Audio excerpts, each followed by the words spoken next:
So I just watched the action film Cleaner, directed by Martin Campbell and written by Simon Utley, Paul Andrew Williams, and Matthew Orton. And I actually heard about this movie through a very specific means. So this came out the same weekend as The Unbreakable Boy, which that's one of those bad movies with autism representation that just would piss me off because I hate the kind of story that movie tells. But this one, I saw that it was a generic action film. And in this movie, Daisy Ridley's brother is on the autism spectrum. And from my understanding, it is a very poor portrayal. So I thought, hey, this could actually be a funny movie to watch. Like maybe it could at least be fun to laugh at. And as is, just kind of a boring action movie that got slightly ridiculous at points. Like I guess I had fun for the most at parts, but I was also pretty bored throughout quite a bit of it. So this was a boring story, uninteresting characters. You don't care about anybody, and the villains. There are problems with the villains. Not only are there too many of them, like there's. I know that the whole point is that there's a bunch of goons that Daisy really has to take out, but not just that. I'm saying the person who's the main villain shifts too much, and they're trying to do this thing where they take the villains and they make them ethical, like kind of what they tried, like they try to give them a point behind what they're doing. And like there's a difference between villains they kind of want you to sympathize with, at least in terms of their motivations, and villains they want you to see in the right. And this kind of seems like one where they want you to see these villains in the right at points, which is kind of ridiculous. In terms of acting, Daisy Ridley was fine. She clearly wasn't just sleepwalking through it, but she wasn't doing anything that groundbreaking either. Clive Owen was good. He wasn't in the movie very much, but I liked seeing him. The rest of the acting was passable, I would say, except for one. Taz Skylar was bad. Thought they did a pretty poor job in this. And just from the premise of this film, something you might be able to pick up on, it's very similar to a lot of action movies that have come out in the past. In particular, I noticed a ton of similarities to Die Hard. Like, there are just straight up similar scenes and lines to the point where it could be considered a ripoff. Like, you have the scene where the cop is talking to the person on the inside. You have this comedic line when the main character finally gets on the phone with the police. And it's just kind of like, wow, how are we not supposed to think of Die Hard right now? And now we get to the reason I actually watched this movie, the portrayal of someone on the autism spectrum. And I will admit, in terms of that, I was not disappointed because this was an extremely cartoonish depiction and it was kind of funny sometimes. Like, this person is, like, this guy is way too rigid, like, not only in terms of, like, not accepting any deviations on his schedule, but also just his body motions are way too stiff. There are points in the film where he gets violent with Daisy Ridley because he's having a temper tantrum. He carries Thor's hammer throughout the whole movie because quirky, I guess. And there's literally a scene where Daisy Ridley is explaining her big plan in the climax to her brother, and he's like, I don't understand. So she goes, okay, pretend this is Avengers Endgame, and we need to get the Infinity Stones from Thanos. And all of a sudden he goes, now I get it. Like, really? And she was explaining this plan in a very basic way, too. He should have understood. Like, does he even end as a point in the movie where he, like, starts falling for the villain's logic? Like, the villain is dropping these, what are supposed to be truth bombs, and the guy, autistic brother, is like, oh, he kind of has a point, though. And it's like, really? Oh, it's because he's all rigid and he's, like, logical. It's like, oh, he starts to fall for it. Like, oh my gosh. I will say the one thing, he's not in the movie as much as I thought he would be, which I was a bit disappointed by because he was easily the most entertaining part, even if for the wrong reason. And what one thing I will find, one thing I found interesting is that after the movie, I looked it up to see if the actor who plays this character, Matthew Tuck, is actually on the spectrum, and he actually is. I was not expecting that because honestly, while watching this, I kind of assume it kind of seemed like the performance someone who's not on the spectrum would give to like portray someone on the spectrum extremely over the top. So I was surprised to see that the actor is actually on the spectrum. So I guess at the very least you can say that the portrayal isn't offensive, I suppose. And I do kind of wonder if maybe the actor does these kinds of things in real life, or if he was just like, well, it's a movie and they're telling me to do these things, so I'm just going to do it. I don't know. Either way, just the character was really ridiculous. There's very obvious reincorporation throughout the movie. Like Daisy Ridley runs into a pregnant maid in an elevator, and of course that character comes back later. The CGI in this movie is bad. In particular, there's a scene where like the window washers platform falls onto the street and it looks ridiculously fake.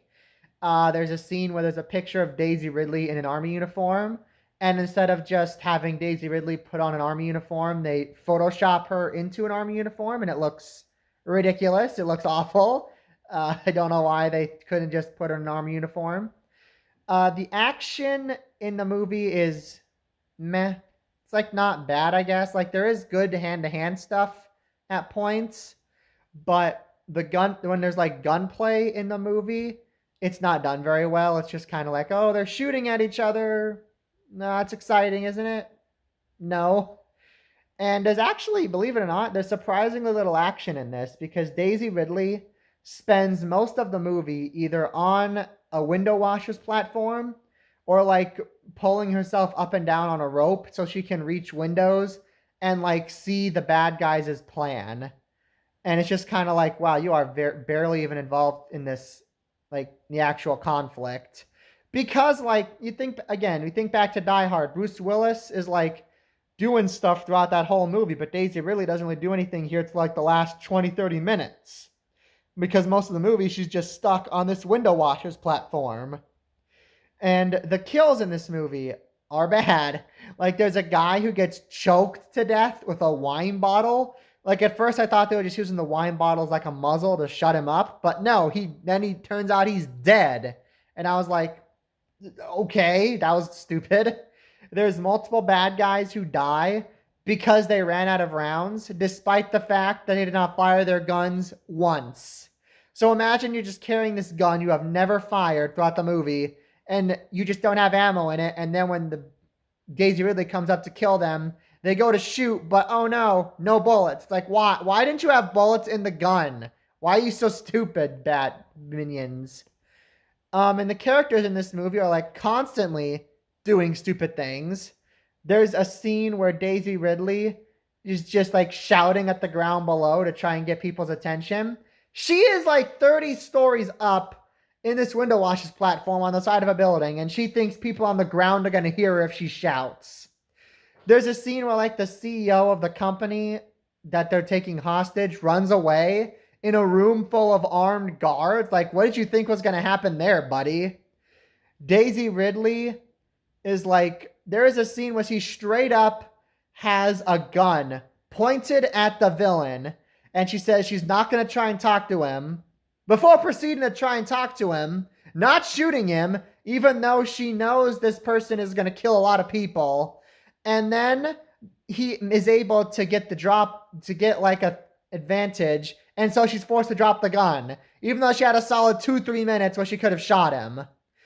And she does not share vital information with the cops when she finally gets on the phone with them, despite being ex-military, so she should know exactly what information to share. I just could not stand some of these moments.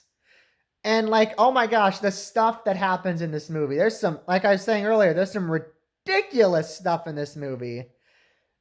So in one scene, a character gets shot and thrown out of a window that like should be way too thick to break by just throwing a dead body at it. Like, oh, like this is not the person gets shot and goes through the window because of the force of the gun. No, it is he gets shot, dies, and then a guy picks him up and throws him out the window, breaking it. Like, no, it should be way too thick for that. Oh, and then later on, Daisy Ridley cannot break through the same type of window, smacking it with a wrench over and over again. There's a scene where a bomb blows up next to that window and nothing happens. The window doesn't break. But then later, a bad guy gets like blown away by a grenade, flies out the window, breaking it. So apparently only dead bodies can break this stupid window. There's multiple scenes where bullets are fired after the magazine is dropped, which is, I watched this movie with my dad, who is ex-military, so he would know that's not how guns work. There's a news ticker in this movie that says at least 5 dead from the people raiding from the bad guys attacking the building. Meanwhile, the reporter who's actually reporting is saying there have been no confirmed deaths. Which one is it? There's a SWAT guy who like goes over the superintendent's head, like she says, don't go towards the building. He goes anyway with a team, gets multiple people get killed, and then the SWAT guy just gets reprimanded, not fired. Okay. There's the scene where a bad guy, like I said, multiple scenes where bad guys are out of rounds despite never firing their guns. There's a point where the villain says a virus will be unleashed after the main building explodes, how they never explain how this virus will be released. They never explain what the virus is. I don't know what that's about. In terms of the music, it's like serviceable, I guess. It's like that type of action music you hear in a generic direct-to-DVD action movie.